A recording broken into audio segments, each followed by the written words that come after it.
It is time once again for the Law in You. It is election day here. We've got our attorneys with us. They've already voted, I think. Greg Felleman and Ed Cirimbo. Yes. It's like Christmas Vote. for me.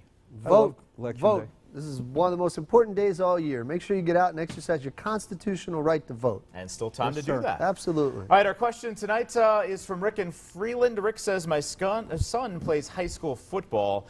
They were at an away game when they were going into the stadium. He stepped on a hole that was covered and broke his leg. The school is now refusing to pay his medical bills. Is this legal? So I guess the issue here, the complicating fact, is that there was an uncovered danger. Yeah, so the only question, which school? I would say that in this particular case, the school where they were participating in the event, they would be, they're ultimately going to be responsible here.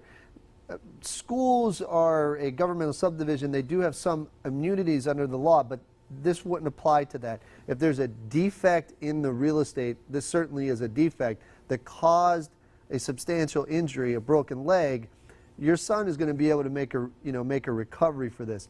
Now, it's not going to obligate them to pay the bills right now, but eventually they will have to be held accountable for the consequences of those bills. Yeah, and with these high school sport injuries, you should check with your athletic director, because I believe there may be some insurance in place for you to pay for your medical bills if you were injured during a sporting event. And contracts. There's contracts. Right. Yeah. But like, I know when my daughter hurt her knee, there was additional coverage to her health insurance. I don't remember if it's primary, secondary, but there are coverages. So if you don't have health insurance or you're worried, ask the athletic director. They usually come forward and tell you about it, but there should be some additional coverage.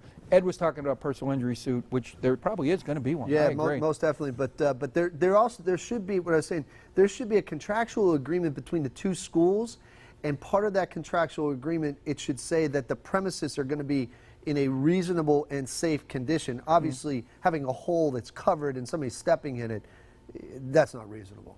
And if you need legal help or direction with something like this, you know the guys to call or check out online. Results matter. Attorneys Greg Felleman and Ed Cirimbo. Have a good night. Thanks. PAHomepage.com and the Law in You hotline are there for you.